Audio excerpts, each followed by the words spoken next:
Salutations ontariens, ne cherchez pas à savoir qui je suis, car en fait, je suis anonyme. Non mais laisse tomber, ça marche pas du tout. Bon, ok, putain, fais chier. Bon, sérieusement, on rigole, mais en fait, si ça continue, on va pas rigoler longtemps, croyez-moi. Et en fait, si on est là aujourd'hui pour faire une vidéo tous en commun, c'est pour vous parler d'un sujet qui craint vraiment. Et oui, peut-être en avez-vous déjà entendu parler. Ou pas, car il semble que cette loi n'intéresse pas beaucoup Monsieur Pujadas ou Monsieur Pernaut. Et pourtant, elle est importante, et l'ACTA est déjà aux portes du Parlement européen. Initialement, cette loi elle avait été faite pour lutter contre la contrefaçon, c'est louable, mais ça a été complètement dévoyé. De plus, aucun élu du peuple n'a été impliqué dans sa conception. Il faut dire que c'est normal, elle a été écrite sous la dictée d'intérêts privés qui s'accrochent à un modèle économique dépassé.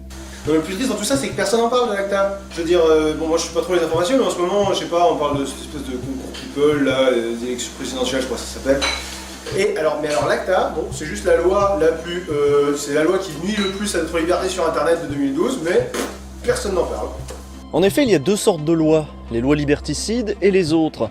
Et non content de nous empêcher de partager, ACTA va aussi nous empêcher de créer, puisque tout contenu présentant une infraction au droit d'auteur sera susceptible d'être supprimé. Quant à son créateur, pour lui ce sera l'amende ou la prison. Dans ces conditions, il nous sera interdit de s'approprier et de détourner les produits culturels, et nous redeviendrons tous de simples consommateurs passifs et aphones, comme à la bonne vieille époque de la télévision. Avec une loi comme ça, terminée, les tests de jeux vidéo, les séries abrégées, les parodies à la con, une grosse partie de la création amateur du net sera considérée comme illégale. Bah ouais, braquage, viol, 5 ans. Et toi? Moi je fais des vidéos sur internet et des fois j'utilise des musiques dont j'ai pas les droits. Putain, malade, tu me dégoûtes. Alors que peut-on faire?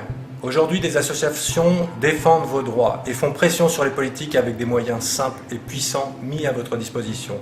Il s'agit de pétitions, d'emails à envoyer.